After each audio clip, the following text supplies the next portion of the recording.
Boy, the pressure is on. Listening to everyone's remarks about where we are in history and what this is all about, it's just a reminder actually of how important a moment this is, but the pressure is on. Last night, Peter Lunder, in his understated way, said spring training is over. Tomorrow the real season begins. So here we are. Yesterday, when we had a meeting with all the faculty talking about their work and had that session, this faculty showcase, one of the themes that came up was the humility with which the work, in the ways that the faculty approach their work. And I just want to say to all of you, what a moment of great humility this is for me and for my family. It's extraordinary standing up here in front of you, especially standing in front of you, just having accepted these symbols of Colby's presidency, and with an appreciation for the depth of this college's history, and with the bold expectations for the future that we heard about there and that I've been hearing about now for over a year. This college is now in its 202nd year, and it has survived through trying moments, and it has ultimately thrived as one of the world's great centers for learning because so many have contributed to its progress. I'm especially indebted to my predecessors, Presidents Bro Adams and Bill Cotter, who have guided me personally and set Colby on its enviable trajectory.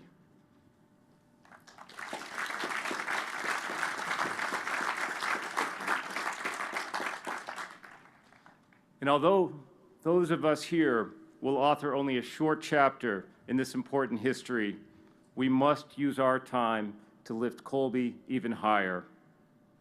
Colby College, in its great liberal arts tradition, stands for learning in its purest, most potent form. With scholar and student joined together in discovery, it is an education that transforms lives. Colby College was for me, growing up in Worcester, Massachusetts, as one of 7 children who are represented here today, something of a lighthouse, a beacon that I knew guided people toward more fulfilling lives.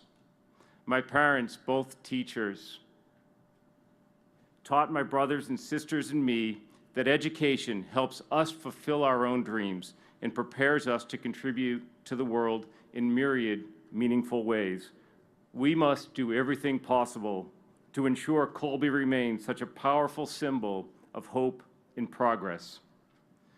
My parents, as Bob mentioned earlier, Richard and Dolores Greene, are here today. They're joined by my brothers and sisters and their families. And I want to say how much of a debt of gratitude I owe to you for instilling in me the enduring values of family, of education, of hard work. We also had some church, some politics, and some Red Sox thrown in there, but not in that order. But your sacrifices in the name of educating your family remind me every day of the importance of this work. I also want to recognize my wife, Carolyn, and our children, Madeline, Nora, and Declan. That I'm here today is because of their love and support. I feel incredibly privileged to be on this journey with them. And we are all thrilled to be joining the Colby family and to have felt the incredible warmth of this great community. That I am here at all leading this extraordinary college is undoubtedly a surprise to some visiting today, especially friends and colleagues I've known for many decades, and some who've traveled great distances to be here. You can keep your stories to yourself, but I want to say I'm very grateful for your presence. And on this platform, I'm surrounded by so many I admire and respect. It is hard to be anything but optimistic about Colby's future when joined by Bob Diamond, who has just been an unbelievable partner and such a great supporter of Colby College, and the Board of Trustees, the incredible faculty, students, and alumni of Colby College, and the supportive civic leadership of this region who have more skills than I had ever imagined. Karen, thank you. It is such a privilege to work with such a talented, committed group. Later in this ceremony, we honor 4 individuals who embody, in my view, Colby's highest values and aspirations. Awarding these honorary degrees will be deeply personal to me. Sarah Lawrence Lightfoot taught me the tools of scholarship, the beauty in teaching, the elegance in rigor. Bob Zimmer showed me the generosity of friendship in what can be accomplished when expectations are highest. David Axelrod renewed in me the belief that our students are the best antidote to society's most intractable problems. And Senator Susan Collins, whose family ties to Colby span a century, demonstrates time and again the nobility of serving the public, of compromise for a greater good. You all honor us with your presence.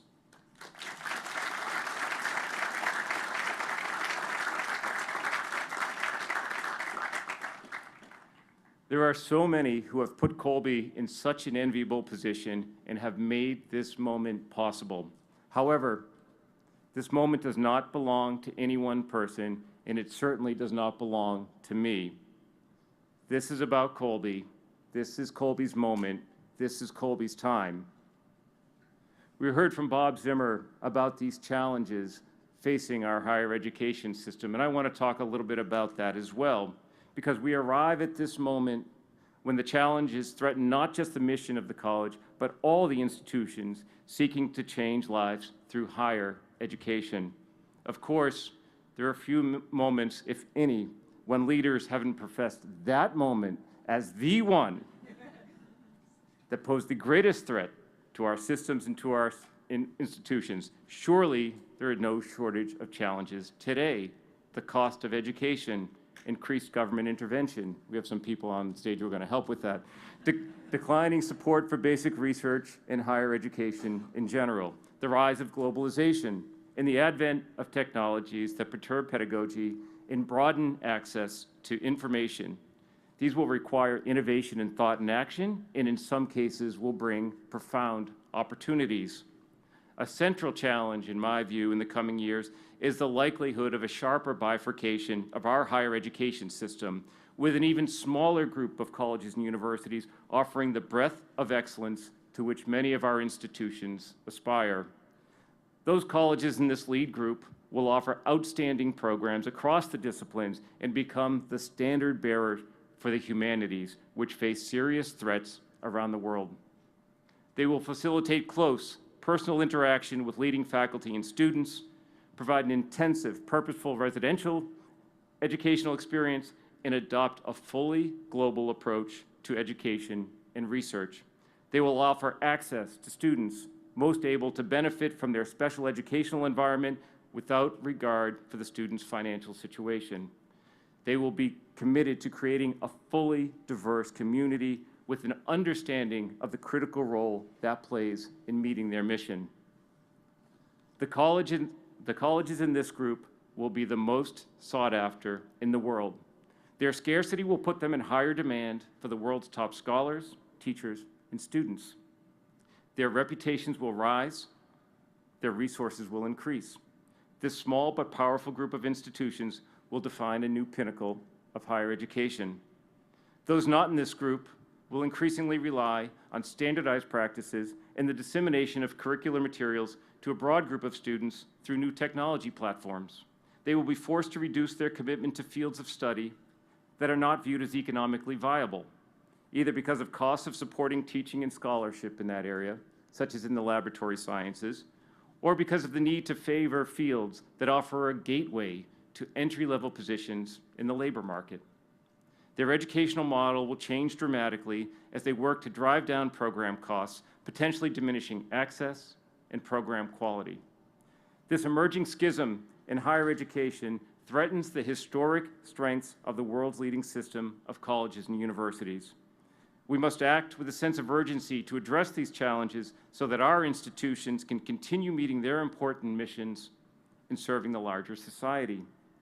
Thanks to its careful stewardship for generations, Colby is well situated to carve its own unique path in this changing landscape.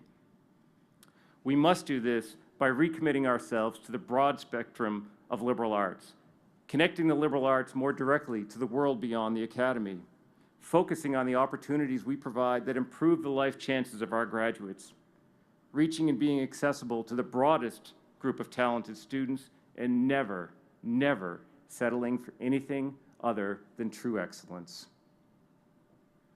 My view is that this is a defining moment for the liberal arts, and Colby's commitment to its liberal arts traditions must be unassailable. The liberal arts and sciences have endured for centuries because of their breadth and relevance. There has been no other form of education that has contributed in such meaningful ways to human progress, to our understanding of natural and social phenomena, to the birth of societies, and to our appreciation for justice and equality. The liberal arts have illuminated the human condition in all of its miraculous beauty and horrifying flaws. Defending the liberal arts has become a preoccupation for many, and we're all familiar with the supporting arguments. The liberal arts prepare students to enter a dynamic world where one can expect to have several different jobs and even careers.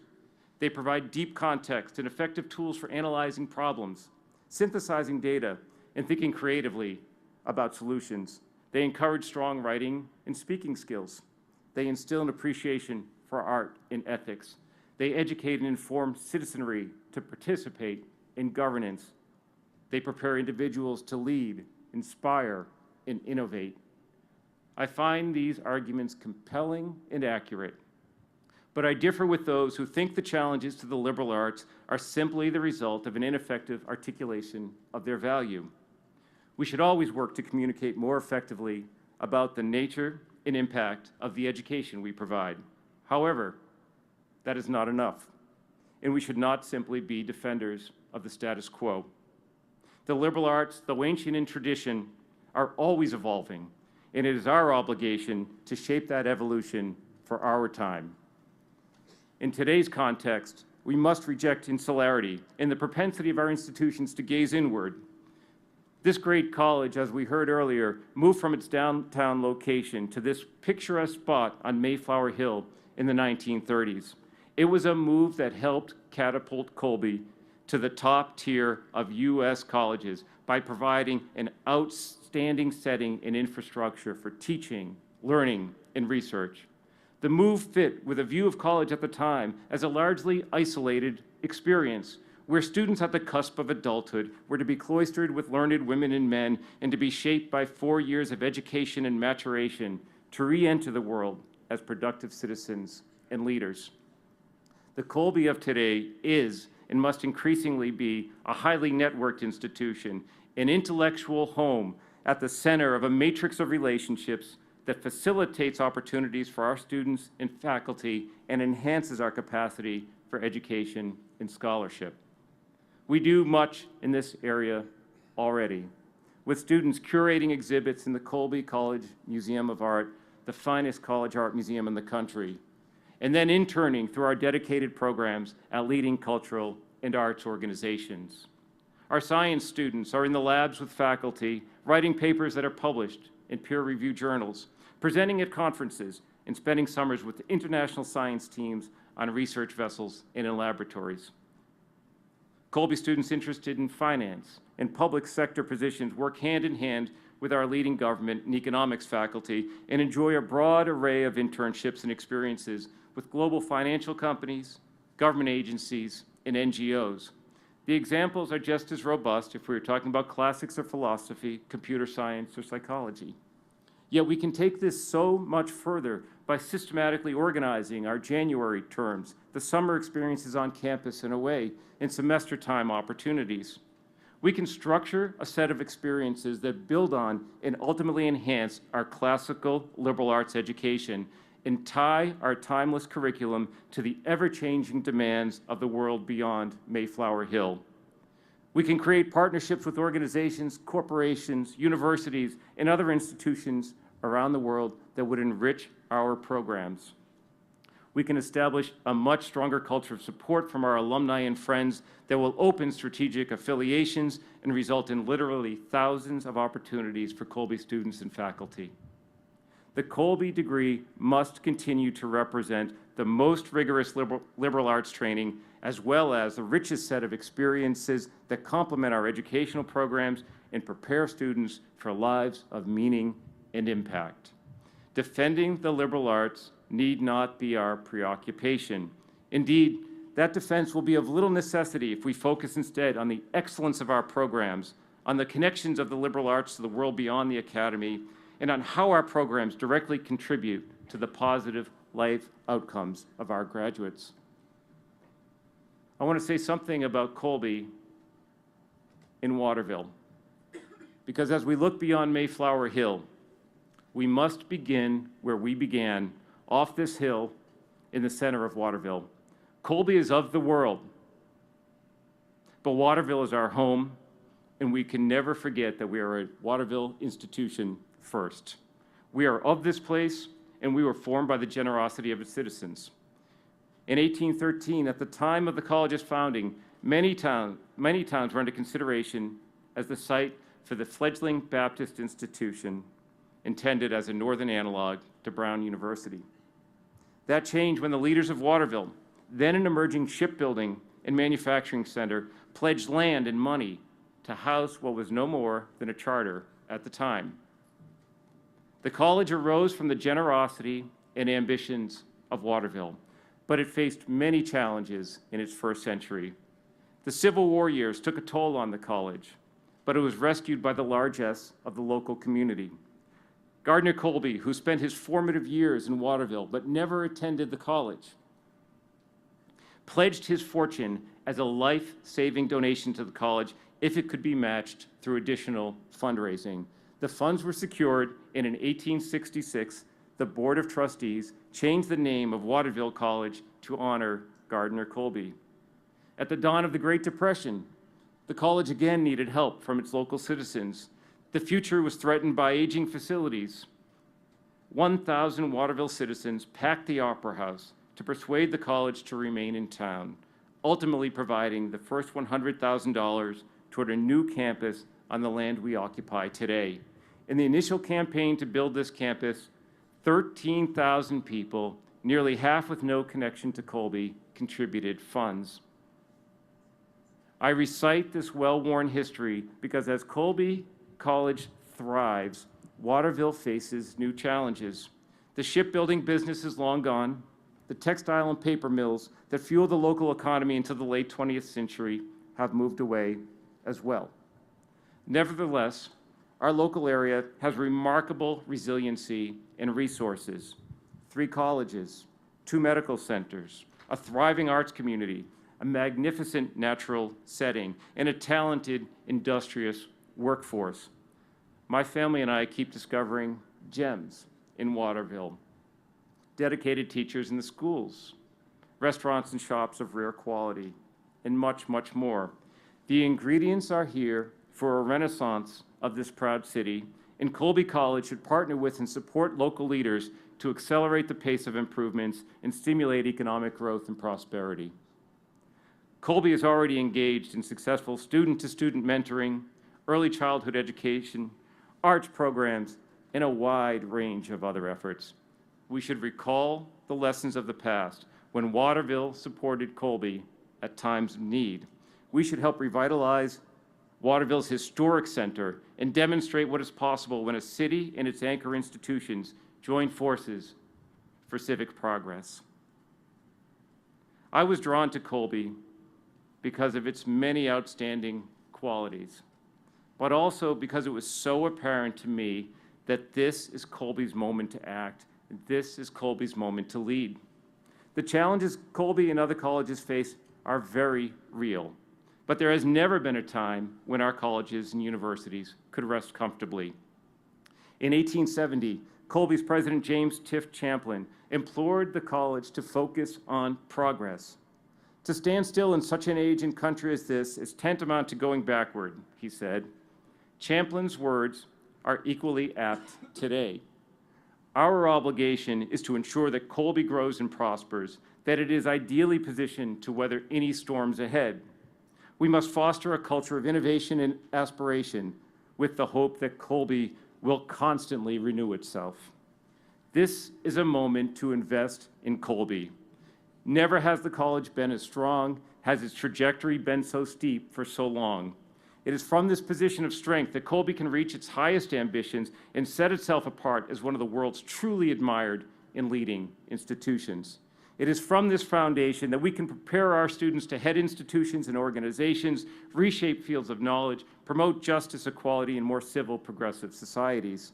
This is Colbys Moment. This is Colbys time. It is our time to commit to the highest level of support for our faculty, students, and staff, and to have unwavering focus on the excellence of our programs. It is our time to fully open our campus to the greatest diversity of perspectives and experiences. It is our time to make the liberal arts more integrated with the world beyond our campus. It is our time to move Colby to a preeminent position among the world's liberal arts colleges. This is Colbys Moment. This is Colbys time. And I accept the responsibilities of this presidency by pledging that I will do everything possible to lift this great college to new heights. And I ask the Colby community to join me in this important work. Thank you.